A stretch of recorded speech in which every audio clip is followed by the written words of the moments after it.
पिछले हफ्ते supreme court की रूलिंग के बाद में वोडाफोन आइडिया के शेयर ने 20% का लोअर सर्किट बनाते हुए अपने एफपीओ की प्राइस से भी नीचे का लोअर लेवल दिखा दिया।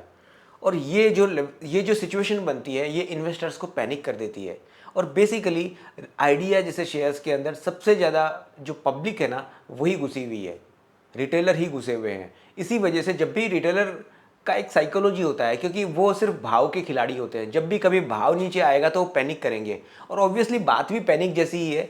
हालांकि ये बात बिल्कुल पहले से क्लियर था, क्योंकि जिस हिसाब से सुप्रीम कोर्ट और गवर्नमेंट ने एजीआर के ऊपर जो पहले से स्टैंड ले रखा है उसको देखते हुए कोई बेनिफिट या रिलीफ की उम्मीद आने की गुंजाइश थी नहीं। लेकिन फिर भी एक मन में आ जाता है, सेंटिमेंटली ये हम सोच लेते हैं कि हाँ थोड़ा बहुत बेनिफिट हमें मिल जाएगा।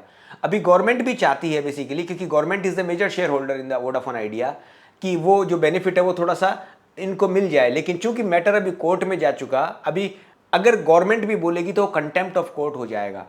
इसलिए गवर्नमेंट भी अगेंस्ट द कोर्ट जाकर के कोई बेनिफिट दे नहीं सकती। और इस बात का क्लियर कट जो सबसे ज़्यादा बड़ा बेनिफिशियरी है वो है रिलायंस जियो, बिकॉज रिलायंस जियो को एजीआर का कोई झंझट ही नहीं है, क्योंकि वो बाद में आया है, ये तो पुराना मैटर है। और प्रॉब्लम जहाँ तक है वहाँ तक वोडाफोन आइडिया और भारती एयरटेल को ही है। लेकिन भारती एयरटेल की बैलेंस शीट का साइज, उनका वॉल्यूम ग्रोथ, उनका इबिट्टा, इन सब को देखने के बाद में समझ में आता है कि एक्चुअली प्रॉब्लम वोडाफोन को ही है, क्योंकि भारती तो कैसे जैसे निपट लेगा। भारती एयरटेल को केवल एक बार फंड रेजिंग की जरूरत पड़ी, जबकि वोडाफोन आइडिया को कंटिन्यूअसली फंड रेजिंग की जरूरत पड़ी थी और आगे भी पड़ेगी। तो हम थोड़ा सा पीछे का बैक हिस्ट्री जाके समझ लेते हैं कि Vodafone Idea as a share, इसमें ऐसा कोई भी ट्रिगर नहीं है जिसकी वजह से हमें वोडाफोन खरीदा जाए। हम सिर्फ कंपनी के रिवाइवल पे बैट कर रहे हैं, और रिवाइवल का बैट भी कुछ दो तीन चीज़ों के ऊपर डिपेंड करता है। तो हम एक कंपैरेटिवली वापस हम रीलुक करते हैं कि हम वोडाफोन आइडिया को क्यों पसंद करते हैं और क्यों ना पसंद करते हैं। सबसे पहला पेन पॉइंट की अगर हम बात करें तो बहुत जग जाहिर बात है कि वोडाफोन आइडिया का जो इंटरेस्ट बर्डन है, इंटरेस्ट कॉस्ट है, वो इसके इबिट्टा से ज़्यादा है। इसका मतलब कंपनी जितना कमा रही है उतना ब्याज में भर रही है। तो कंपनी को खुद के लिए, शेयर होल्डर्स के लिए और दूसरे इंफ्रास्ट्रक्चर रिलेटेड चीज़ों के ऊपर अगर खर्चा करने की हम बात करें तो वो पॉसिबल ही नहीं है, दिख ही नहीं रहा वहाँ पे। वोडाफोन आइडिया का दूसरा पेन पॉइंट है कि जो अभी रिसेंटली जो टैरिफ हाइक हुआ उसका उनको पूरा बेनिफिट नहीं मिल रहा। वो क्यों नहीं मिल रहा? Because of the customer loss. Because अगर कस्टमर ही नहीं आएंगे नए, तो एग्जिस्टिंग कस्टमर अगर जाएंगे आपकी कंपनी छोड़ करके, तो आपको बड़ी हुई टैरिफ हाइक का फायदा नहीं मिल सकता।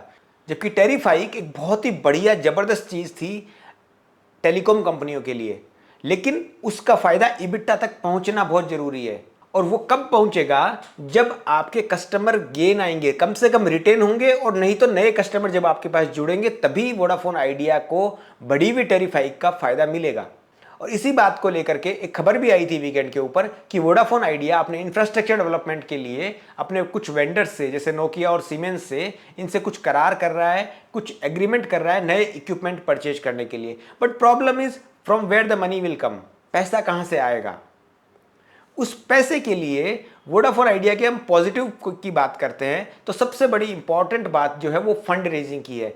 Vodafone idea is desperately in the need of equity infusion. मतलब इक्विटी का डोज चाहिए। अभी लोन नहीं चाहिए वोडाफोन को, क्योंकि लोन चुकाने लायक रेवेन्यू नहीं है। तो अगर वोडाफोन को इक्विटी सपोर्ट चाहिए, वो सबसे पहले आ सकता है प्रमोटर्स से। प्रमोटर यानी गवर्नमेंट ऑफ इंडिया और बिरला जी, और दूसरा वोडाफोन यानी यूके बेस्ड ग्रुप जो वोडाफोन है उसकी बात हो रही है, दूसरा यहाँ बिरला ग्रुप की बात हो रही है। तो इन सब जो प्रमोटर्स है इन्हीं को आगे आना पड़ेगा, कैपिटल डालनी पड़ेगी एज ए इक्विटी। और जब ये होगा तभी बेसिकली इंटरेस्ट बर्डन कम होगा। पिछले दिनों कंपनी ने कुछ अनाउंसमेंट किए थे कि उन्होंने डेट को इक्विटी में कन्वर्ट किया था और सब बातें हुई थी, लेकिन वो बहुत ऊंट के मुंह में जीरे जैसा है।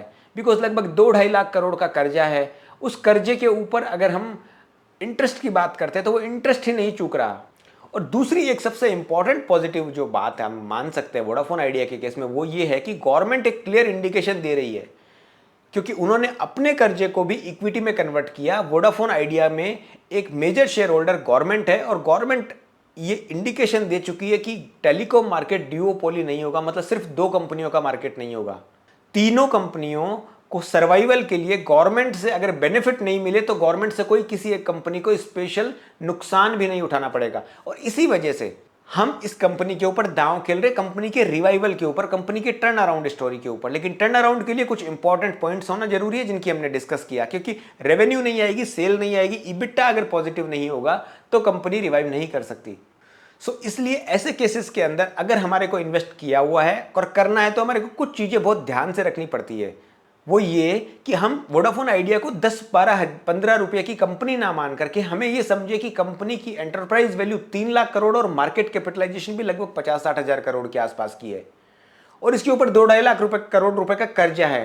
तो 15 रुपए का शेयर है, छोटा शेयर है, डबल ट्रिपल हो जाएगा। इस उम्मीद में, इस गलतफहमी में हमें बिल्कुल नहीं रहना, क्योंकि इस पिछले 2-3 साल के बुल मार्केट में कुछ ऐसे केसेस हुए हैं, लाइक सुजलॉन हुआ, रिलायंस एडीएजी ग्रुप की कुछ कंपनियां जो 4-5 गुना हुई है। तो उस केसेस को देखते हुए इन्वेस्टर्स के मन में एक लालच आ जाता है, लेकिन लालच को कंट्रोल में रखना है। हमें ग्राउंड पे रियलिटी को देखना है, समझना है कि किस प्रकार ये चीज पॉसिबल हो सकती है या नहीं हो सकती। और किसी भी टर्न अराउंड स्टोरी में 10-15% से ज्यादा पोर्टफोलियो का हिस्सा नहीं लगाया जाता।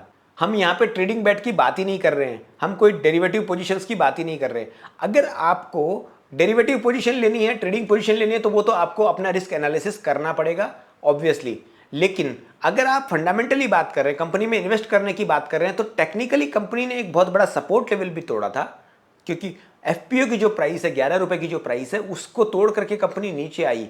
तो ऑब्वियसली मंडे को अच्छी न्यूज होने के कारण एक थोड़ा हमारे को बाउंस बैक देखने को मिलेगा, लेकिन ये प्राइस की जो जिग-जैग है ये चलती रहेगी। हमें एक बिग पिक्चर व्यू लेना है। अगर हम ये समझ सके कि अगले 2-3 साल में जो एक ग्रेजुअल कंपनी टेलीकॉम कंपनियों में टैरिफ हाइक होगी, उसका बेनिफिट आइडिया को जा सकता है और वो इबिटा पॉजिटिव आ सकती है अगर कंपनी, तो ही हमारे को इस चीज के अंदर दांव खेलना है। क्योंकि आज भी हम देखेंगे तो इंटरेस्ट कॉस्ट बहुत ज्यादा है आइडिया के केस में। डिस्क्लेमर तौर पे बात करें तो हमें आइडिया में इन्वेस्टेड हैं और हम आइडिया में इन्वेस्टेड है हमारी 10-15% कैपिटल के अकॉर्डिंगली। तो आपको भी उसी अकॉर्डिंगली समझना है। We might look the biased about the company, but आपको अगर इन्वेस्ट करना है तो आपको अपना रिस्क प्रोफाइल चेक करना है, आपको अपने फाइनेंशियल एडवाइजर से बात करना है। हम सिर्फ डेटा पॉइंट्स के ऊपर बात कर रहे हैं और यहाँ डेटा पॉइंट की भी बात नहीं है, हम एक सिर्फ आउटलुक ले रहे हैं कंपनी के ऊपर कि किस तरीके से वो कंपनी प्रॉफिट में आ सकती है या नहीं आ सकती। यहीं तक रखते हैं। उम्मीद करते हैं वीडियो आपको अच्छा लगेगा। वीडियो अच्छा लगा तो वीडियो को लाइक कीजिए, चैनल पे पहली बार आए तो चैनल को सब्सक्राइब कीजिए। Thank you very much.